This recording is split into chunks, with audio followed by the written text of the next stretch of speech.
Talk about Jim Acosta yet again. Yes, that story still has legs. Yes, this is still an issue. Why? Because CNN is suing the White House.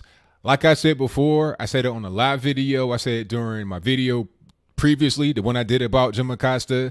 People were asking me, why is it a big issue? There are bigger fish to fry. We got the midterm elections going on. Things are going haywire. But I told people, it's like, look, CNN is taking it to a new level. They're going to go to court and they're going to sue. People said they can't do that. Here we are. A lawsuit has been filed in the D.C. District Court. The lawsuit is against Donald Trump, Sarah Huckabee Sanders, John Kelly, the Secret Service itself, and many others that are inside the White House over the Jim Acosta incident. Now, if you don't know, if you need a quick refresher, I'll let you know. Jim Acosta was in the White House for a press conference asking questions, and he started to behave like a troll, an irritant, an agitator, as he always does. It went from, I'm asking you a question as a CNN reporter, to now I'm going to argue with you about stuff. The migrant caravan, talking about, oh, why do you call it a caravan? It's not a caravan. It's just migrants. It's hundreds of miles away. See, I'm not really trying to hear all that about what you think, Jim Acosta. It's not about you. It's about you ask a question to Trump and then you have it answered. Don't go back and forth trying to argue. If you want to do that, set up a debate, set up something else. Don't have it right here during the White House press corps conference. That is not the purpose of this particular place. You're using your time on air to editorialize, to entertain, and to try and build up CNN's failing ratings. This is why Don Lemon comes on TV and says crazy things like, white men, the biggest terror threat. It's all about trying to get attention. CNN has become TMZ, which is why Donald Trump has revoked Jim Acosta's press pass. Now, this pass not only allows him just to be, in Trump's presence asking him questions at particular events, it's also to get past Secret Service, because here's an example of what I mean. Jim Acosta went to Paris when Trump was speaking to Macron and other European leaders. The French government gave him access to the area Trump was in to ask questions, so that part he had taken care of. So if it's the White House, you would have that part, but you got to be able to get inside the president's space, which he did not have access to because you need the other part of the pass, which is Secret Service security clearance. And he does not have that anymore. So he couldn't, quote unquote, do his job. And that's the central part of this lawsuit. They're talking about Jim Acosta. He's been a journalist for 20 years. He can't do his job anymore. The president shouldn't be in the business of picking and choosing who gets to cover him. It's not about that. They're trying to allude to a constitutional thing. First Amendment, freedom of press, freedom of speech. It's not even about that. Trump cannot prevent CNN from reporting on him. That's their right as citizens. That's their right as a press.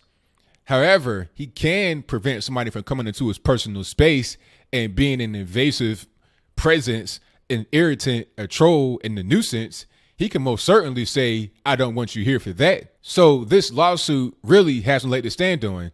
Matter of fact, I think it's a think tank. I'm not sure if it's partisan at all, but I believe they're called the Poynter Institute. If I'm wrong about that, let me know in the comments. But they said that all Jim Acosta was doing was basically just arguing. He was not being a true journalist. This is not what journalism should be. Jim Acosta has been an irritant for a long time, and I'm glad that he got his press pass revoked. Now, if you want to see this lawsuit, it will be in the description box. I'll also place it on the screen before you. It's really crazy. You'll see the people that are named in it, Trump down to the Secret Service and others. And you also see some of the quote unquote facts they lay out. They talk about the whole microphone incident, but they seem to leave out the biggest part, which is probably the straw that brought the camel's back in Jim Acosta's case. In the lawsuit, they're talking about how he said, "Excuse me, ma'am." And they try to put all the blame on a young lady for how she went about taking the mic from Jim Acosta. They're trying to say she's reaching across his body and all this and that. They're trying to say that she was the aggressor in the lawsuit, but we've all seen the video. Don't believe the hype talking about, oh, it was doctored. No, it was not doctored. We all saw it live as it was happening. The replays of it, doctor or no one, it's all the same. It's the same thing. You see her tried to get the mic. And to back up a little bit, people were saying that she was violating his rights, squashing his First Amendment rights, freedom of speech. No, she was protecting freedom of speech for everybody in the room. You have a finite amount of time for all these reporters in the place, 50, 100 people, to get their questions out there and get their questions answered. So if you got Jim Acosta trying to be Barbara Walters right then and there, you're going to have other people that don't have time to get out their particular questions and get an answer back from the president. So she was just doing what her job was. Trump said, okay, time's up, enough, next person. He's not giving the microphone up. So she's trying to go take it from him because he has it in his hands like this, but he's not giving it up. And he's karate chopping the arm in the center to prevent her from taking the microphone from him. It's not your mic, Jim Acosta. It belongs to the U.S. government. So, prime example, you're in my house, right? I lend you my phone. Not give is a big difference, but I lend you my phone to make a phone call. After the phone call is over, you still got the phone in your hand. I'm like, all right, boss, can I get the phone back? And then you still like talking to somebody else and ignoring me. I'm like, let me get the phone back. Now, if you don't get the phone back, that's called theft. So you can't take my property. I'm going to take my property back. You can't say after you are withholding the property of the U.S. government that somebody was wrong to take it from you to give it back to the U.S. government. That's not how that works. Okay, so this lawsuit has no legs. I'm surprised it's not being called frivolous yet. That's what it should be. TMZ and CNN at this point are the exact same thing. And quite frankly, I trust TMZ more than CNN. I believe, this is just my opinion, so don't nobody get triggered. Oh, you spread misinformation. This is just my opinion. I think that CNN realizes that just the regular news coverage and the old school way of doing things on television does not work anymore. You got to go viral on social media. You got to have controversy. You got to have, shocking and bold statements to stay afloat, to continue to be relevant, which is why you have a guy like Don Lemon come on television talking about white men are the biggest terror threat, which is why you have a guy like Jim Acosta always being a troll. I don't think it was always like this. I think it's just in the age of Trump that they have just fed into this whole thing.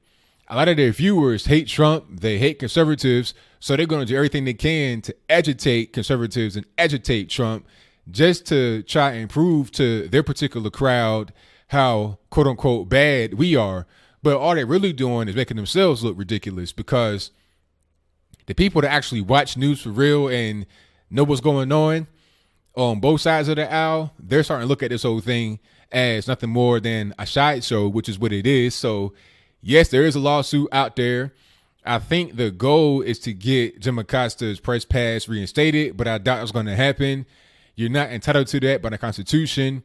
Just because you say you're a journalist does not mean you have carte blanche to do whatever you want or to have access to the White House. Because if that's the case, everybody would say that they're a journalist to get inside the White House whenever they want it. That's not how it goes.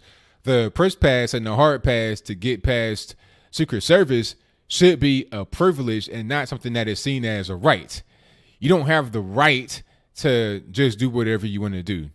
You have a privilege to be in the White House. You have a privilege to be a journalist, being able to ask Donald Trump questions. But that is pretty much all I got. What say you? Do you think that CNN is right to file this lawsuit against Donald Trump, Sarah Huckabee Sanders, John Kelly, Secret Service, and others? If so, please explain to me why. How are they right to file this lawsuit? I don't understand. Just because he got his press pass revoked does not mean it's some kind of legal thing that needs to be handled. Look, it's a privilege. You had it, but now you've lost it. It's not going to be a permanent thing you can't ever lose. So I don't know what the lawsuit is going to be hinged on, but do you think that I'm right here, that Jim Acosta has been a constant troll, a constant nuisance, a constant pest, and it's high time that he get eradicated from the White House? Whatever your thoughts are, please let me